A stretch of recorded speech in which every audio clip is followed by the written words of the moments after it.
ఓం గం గణపతే నమః.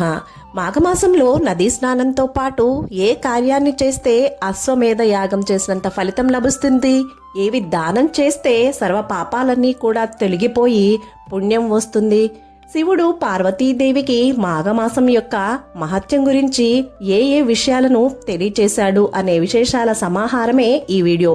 మాఘమాసం 13వ అధ్యాయం. Welcome back to Anu devotional voice. నేను మీ అను. వీడియో చివరిదాకా చూసి లైక్ చేయండి, షేర్ చేయండి, అలాగే వీడియోపై మీ అభిప్రాయాన్ని కామెంట్ చేయండి. ఛానల్ని సబ్స్క్రైబ్ చేసుకోకపోతే ప్లీజ్ సబ్స్క్రైబ్ మై ఛానల్. వశిష్ఠుల వారు విన్నవించినటువంటి మార్కండేయ చరిత్రను, శివలింగాకార వృత్తాంతమును విన్నటువంటి దిలీప మహారాజుకు ఇంకా కూడా ఈ మాఘమాస మహత్యం గురించి తెలుసుకోవాలనే కుతూహలంతో వశిష్ఠ మహాముని ఈ విషయాలన్నీ కూడా విన్న తర్వాత ఇంకా ఈ మాఘమాసం గురించి తెలుసుకోవాలని నాకు ఆతృతగా ఉంది, ఇంకా కొన్ని కొత్త విషయాలను ఈ మాఘమాసం గురించి తెలియచేయండి అని ప్రార్థించాడు. ఓ దిలీప మహారాజా, ఈ మాఘమాస మహత్యమును ముందు శివుడు పార్వతికి విన్నవించాడు, బ్రహ్మదేవుడు నారదునికి విన్నవించాడు. దానినే మీకు విన్నవించేదను, శ్రద్ధగా ఆలకింపుము అని ఇలా చెప్పసాగాడు. ఒకనాడు కైలాస పర్వతమందు శివుడు ఒంటరిగా కూర్చొని ప్రకృతిని తిలకిస్తున్న సమయంలో పార్వతీదేవి వచ్చి, నాథ, మీ ద్వారా అనేక కొత్త విషయాలను, పుణ్య విషయములను తెలుసుకున్నాను, కానీ ప్రయాగ క్షేత్ర మహత్యమును, మాఘమాస మహత్యమును వినలేదు.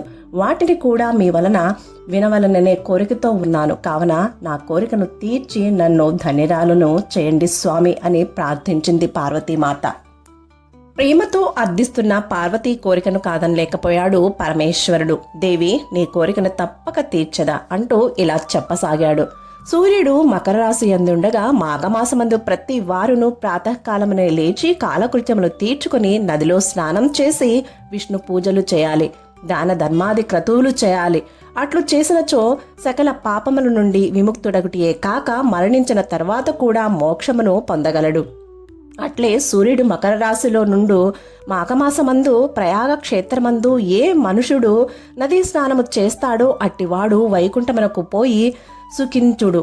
అంతేకాదు, ఈ మాఘమాసమందు సూర్యుడు మకర రాశిలో ఉండగా ఏ నది అందైనను, సముద్రమన్నందైనను, చెరువులు బావులందైనను ప్రాతకాలమందు స్నానము చేసినచో వారికి విశేష పుణ్యఫలము కలుగుటే కాక వారి సమస్త పాపములు హరించుకుపోవును. విడవకుండా 2వ రోజున 3వ రోజునను అట్లే స్నానమనొచ్చినచో విష్ణులోకము, విష్ణు సందర్శనము కలుగును. మాఘమాసమందు ప్రయాగ క్షేత్రంలో త్రివేణి సంగమ స్నానం చేసినచో అట్టివారు జన్మరాహిత్యమును పొందుదురు, అనగా వారికి మరుజన్మ అనేది ఉండదు.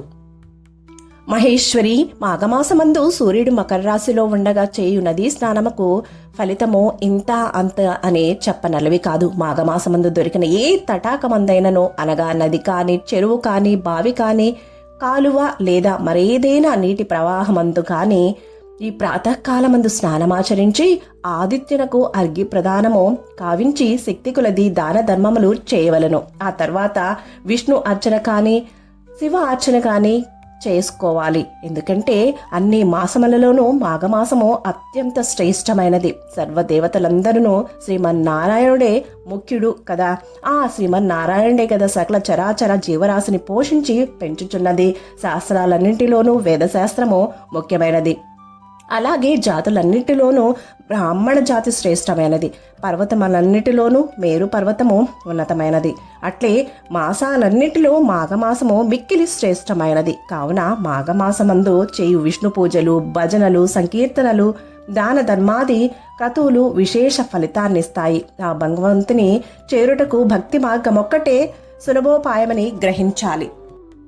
అత్యంత భక్తి శ్రద్ధలతో భగవంతుని సేవించినచో ఆ భగవంతుడే మన రక్షణను చూసుకుంటాడు, అడగకుండానే అన్నీ సమకూరుస్తాడు. అలాంటి పుణ్య మాఘమాసమందు అందరూ భగవంతుని సేవ ఎందే తరించాలి. చలిగా ఉన్నదని స్నానం మానేయడం అనేది రాబోయే అదృష్టాన్ని కాలదన్నటమే. ఈ మాఘమాసంలో ప్రాతకాలమునే లేచి స్నానాదులను గావించి సూర్యునికి అర్ఘ్య ప్రదానం చేసి నమస్కరించి నైవేద్యం పెట్టి శుభ్రమైన ధవళ వస్త్రాలను ఒక పేద బ్రాహ్మణుడికి దానం చేసినచో మంచి ఫలితము, పుణ్యం వస్తాయి. మనకి ఒక కష్టం వచ్చింది అంటే దానికి కారణం దాన ధర్మాది కార్యములు చేస్తున్న వారిని అడ్డగించడం, వద్దు అని వారించడం, దాతలను అపహాస్యం చేయట ఇలాంటి పనుల వల్లే అని గ్రహించాలి. అట్టి దుర్మార్గులు ఘోర నరకమును అనుభవిస్తారు. సర్వ పాపములను మూటకట్టుకుని యమ యాతనలకు గురి అవుతారు. వంశ క్షయం కూడా కలుగుతుంది. రౌరవాది నరక బాధలు అనుభవిస్తారు. అలా కాకుండా మంచి పనులు చేయుటకు ప్రోత్సహించిన వారు పుణ్యగతులు పొందగలరు. శక్తిహీనులు మాఘమాసమందు శిరస్సుపై నీళ్లు చల్లుకొని మానసిక పూజలు చేసి ఆదిత్యునికి అభివాదం చేసినా చాలును. అట్టివారు మాఘమాస మహత్యమును వినుటగాని చదువుటగాని చేసినచో అలాంటి వారు తమ 7వ జన్మాంతము విష్ణుపద ప్రాప్తి పొందుతారు. మనం చేసుకున్న పాపములు దారిద్ర్యములు తొలగిపోవాలి అంటే మాఘమాస విధులే శ్రేష్టమైనవి, పుణ్యదాయకమైనవి.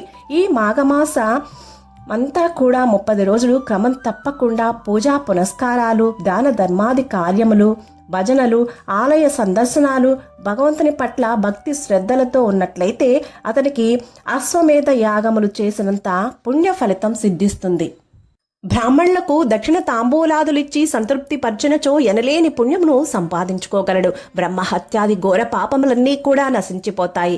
ఈ మాఘమాసమందు అన్ని రోజులు కూడా నియమ నిష్టలతో ఉన్నచో అతడు రౌరవాది నరకముల నుండి విముక్తుడగుటయే కాక గతించిన తన వారిని కూడా విముక్తులను చేసిన వాడవుతాడు. కావున పార్వతి మాఘమాస మహత్యము, నదీ స్నాన ఫలితమును ఇత్యాదులను చెప్పిదిని. నీవును అట్లే ఆచరించి సద్గతులను పొందుము. ఈ మాఘమాస మహత్యమును గురించి ఎంత చెప్పినా కూడా తక్కువే. ఇది ఒక తరగని గనిలాంటిది అన్నాడు కైలాసవాసియగు పరమేశ్వరుడు. ఇది మాఘపురాణము 13వ అధ్యాయము సమాప్తము. సర్వేజన సుఖినో భవంతు. శుభం. Thank you for watching.